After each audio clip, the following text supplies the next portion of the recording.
Kemudian ada kenyataan dari Washington yang buat sokongan. Terus dia serang saya. Saya dah beritahu, hai Hamid Al-Bari, Hamid, kamu dengar ni baik. Kalau tak faham Melayu, kena cakap Arab. Kamu kata aku ini ejen Amerika pun. Kerana apa-apa lapor. Kamu ada seluruh Special Branch Intelligence. Kalau ada bukti satu telefon yang saya telefon kepada duta atau orang kerajaan Amerika, satu surat saya hantar, kamu boleh ambil tindakan. Kalau kamu tidak ada bukti, aku saman kamu biar kamu jawab ini.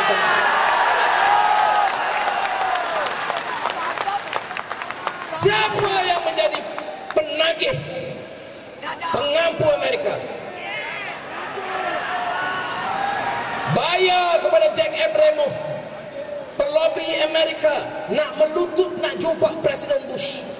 Berjuta-juta ringgit. Siapa yang bayar? Ya, Mahathir dan Dola Badawi sambung. Nak jumpa Mr. President, I want to see you because Iraq war, you know, I understand. Understand apa? Tanya saya, bagaimana nak selesai perang Iraq?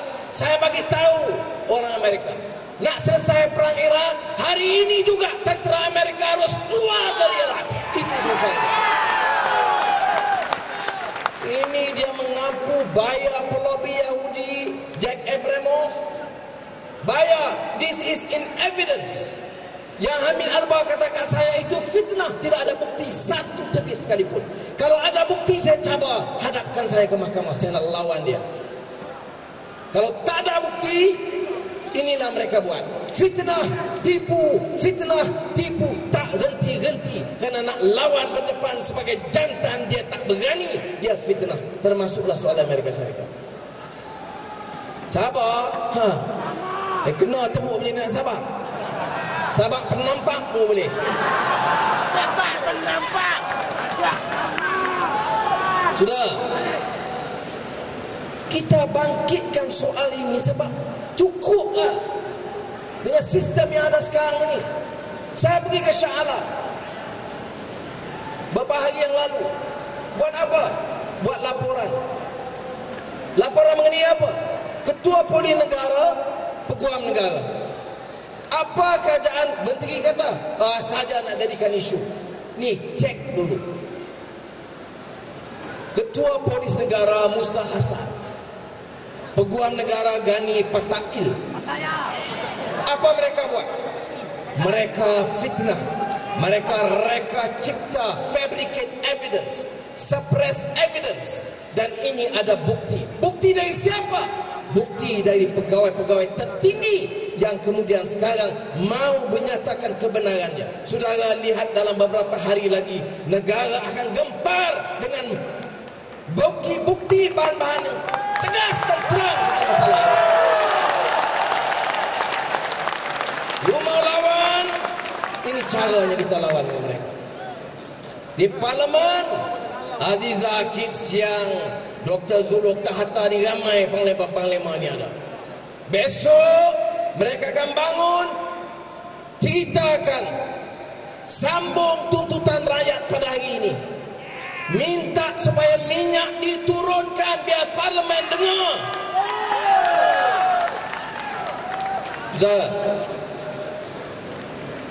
Kemudian sekarang timbul tuduhan terhadap saya. Ya, bukan lewat datang lambat. Tapi saya nak tanya, kalau ada mana-mana anak-anak di seluruh Selangor yang tak ada beasiswa, pergilah rumah Haji Malam Perdana Menteri.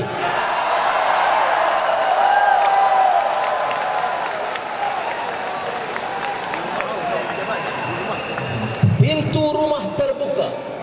Saudara gagalan periksa pun tidak apa. Fail MCA, MCE, SPM pun tak apa.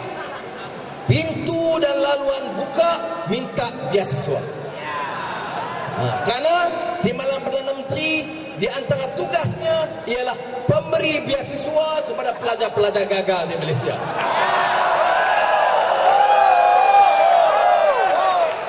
Kemudian soalan pertama, saya tak kenal kerana budak ini datang minta beasiswa daripada pegawai saya. 2 hari yang kemudian, bila kita keluarkan pengakuan bersumpah, seorang yang tahu hubungan pegawai ini dengan pejabat Timbalan Perdana Menteri, jumpa Datuk Najib, jumpa Rosmah, jumpa Khairil Anas, maka Datuk Najib pun pusing. Ya, dia jumpa saya, dia mengaku. Tak payah ada polis, tak payah peguam negara. Siapa ada laporan jenayah, kena rogol, kena liwat, kena rompak, kena pukul, terus pergi jumpa Timbalan Perdana Menteri.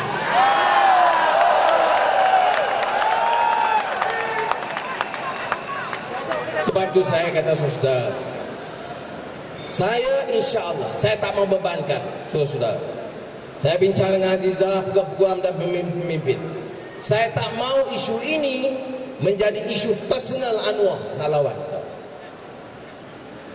Yang memberi kesan kepada kes kita.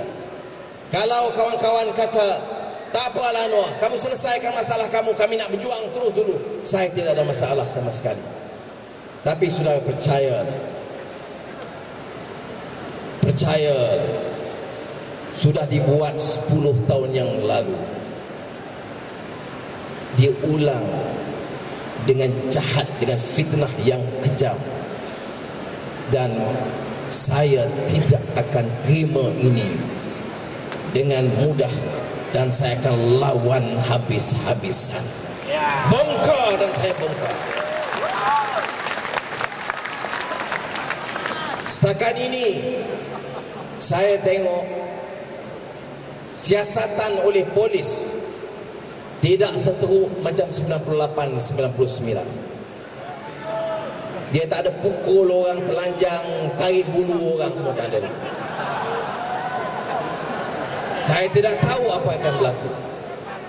Saya sedia, dan saya dah bagi tahu, saya akan bagi kerjasama sepenuhnya untuk mereka lakukan siasatan. Saya juga tahu media-media dikontrol oleh UMNO dan BN menjadi pencacai untuk cuba hina dan aibkan saya sekali lagi. Saya nak bagi tahu kepada ketua-ketua pengarang yang sedemikian, jangan ikut macam dulu. 10 tahun maki aku, lepas saya keluar minta maaf Datuk, saya tak upaya buat apa-apa.